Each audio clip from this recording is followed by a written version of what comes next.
अस्सलाम वालेकुम सर। जिस तरह पहले वाली वीडियो में हमने सॉफ्टवेयर के मेन इन्वेंट्री से मुतल्लिका और डेली ऑपरेशंस से मुतल्लिका फॉर्म्स के हवाले से बताया था, तो अब कुछ एडिशनल चीज़ें हैं, एडिशनल मॉड्यूल्स हैं या एडिशनल ऑप्शंस हैं, उनके हवाले से इस वीडियो में बताएंगे कि जिस तरह आपका कैश इन हैंड मेंटेन होता है वैसे आप अपना कैश एट बैंक मेंटेन कर सकते हैं। जो बैंक आप यहाँ पे बनाएंगे वो आपको रिकवरी या पेमेंट करते हुए या खर्चा करते हुए आपको शो हो रहा होगा। इसके अलावा चेक बुक इशूंस है, चेक कैंसिलेशन है, कैश डिपॉजिट टू बैंक है, कैश विड्रॉन फ्रॉम बैंक है, मल्टी चेक रिसीट है, पेमेंट थ्रू बैंक एंट्री है या बैंक टू बैंक ट्रांसफर है।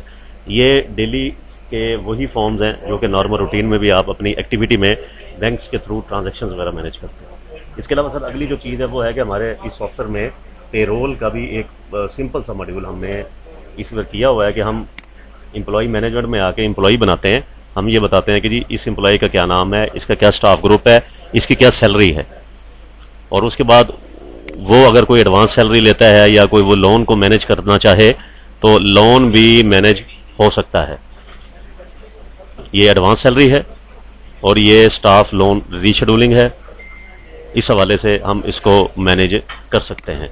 और अगर कोई शेड्यूल पहले से बना हुआ है और उस शेड्यूल को हम रीविजिट करना चाहें, इस शेड्यूल को अगर हम रीविजिट करना चाहें कि भी पहले उस बंदे की पर मंथ इतनी कटौती होती थी अब इतनी होगी, तो वो भी मैनेज कर सकते हैं। और फिर हम यहाँ पे आके अपने पेरोल बना लेते हैं। इस पेरोल के ऊपर हम ये बताते हैं कि जी कौन सा स्टाफ ग्रुप है और कौन से मंथ की सैलरी बन रही है। तो सॉफ्टवेयर जो डाटा हमने वहां पे पुट किया होता है उसकी बेस के ऊपर डाटा उठा लेता है। यहाँ पे अगर हम चाहें तो हम डेज को मैनुअली कम ज्यादा कर सकते हैं। ठीक होगा सर। इसके अलावा पार्टीज के लिए तो हमने पहले ही बता दिया था कि पार्टी पेमेंट और पार्टी रिकवरी वोचर है, लेकिन अदर देन पार्टीज आपका कोई भी एक्सपेंस है, कोई भी अदर इनकम है या कोई भी वर्किंग है, उसके लिए हमने ये नॉर्मल अकाउंट्स के फॉर्म अलग से भी दिए हुए। कैश पेमेंट वोचर, आपने कोई भी खर्चा करना है,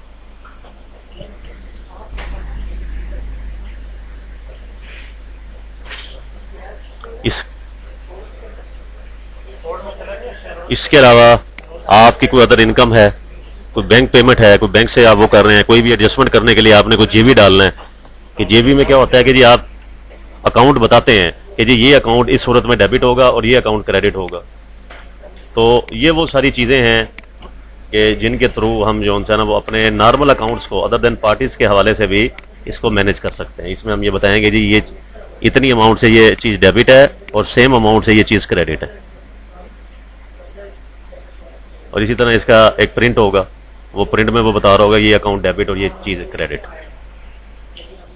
और सर इसके अलावा एक और इसमें ऑप्शन है फ्यूचर वोचर के हवाले से कि अगर आप चाहें तो फ्यूचर वोचर के ऊपर आके किसी फॉरवर्ड डेट का डाटा भी डाल सकते हैं। तो जब वो डेट सॉफ्टवेयर में आएगी मैनुअल क्लोजिंग करते हुए, तो सॉफ्टवेयर फिर आपसे ये पूछेगा कि जी क्या ये एंट्री पोस्ट हो जाए या मजीद आप इसको डिलीट करना चाहेंगे या किसी नेक्स्ट डेट में कैरी फॉरवर्ड करना चाहेंगे। उसके अलावा सर आपके इस सॉफ्टवेयर को कितने यूजर यूज करते हैं, उनके क्या राइट्स होंगे, क्या चीज देनी है या नहीं, वो यहां पे मैनेज करते हैं।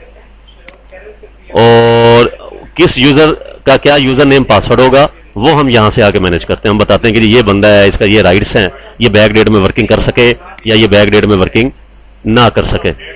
इसके अलावा बैकअप मैनेजमेंट है कि डेली आपने बैकअप लेना है ताकि आप, क्योंकि ये एक ऑफलाइन सॉफ्टवेयर है, तो अगर ये सिस्टम में किसी वजह से आपको रीइंस्टॉलेशन करवाना पड़ता है तो ताकि आपका डाटा सेव रहे। और ये कंपनी इन्फो का फॉर्म है। इस कंपनी इन्फो के फॉर्म से प्रिंट्स के ऊपर आपकी इन्फॉर्मेशन आती है कि जी कंपनी का क्या नाम है, उसका एड्रेस क्या है, फोन नंबर क्या है, वारंटी वगैरह या क्या चीज। तो सर जो सिस्टम से मुतल्लिका जो रिपोर्टें थी वो तो मैंने सेल की, स्टॉक की या प्रॉफिट वगैरह की, वो मैंने आपको उस वाली उसमें दिखा दी। इसके अलावा भी हमारे पास अकाउंट्स की रिपोर्टें हैं कि आप अपनी कैश बुक देखना चाहते हैं कि आज के दिन में आपकी कैश बुक में क्या इनफ्लो हुआ है या क्या आउटफ्लो हुआ है, कितना कैश आया और कितना कैश गया।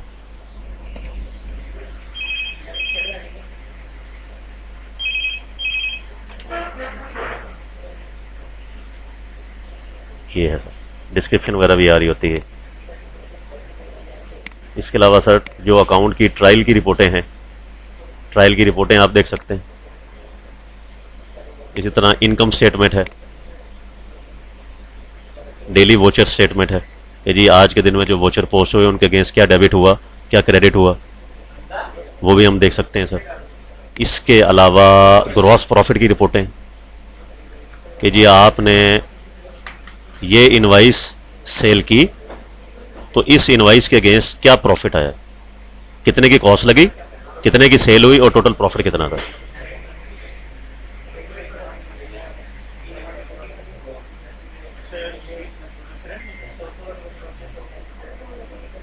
ठीक हो गया।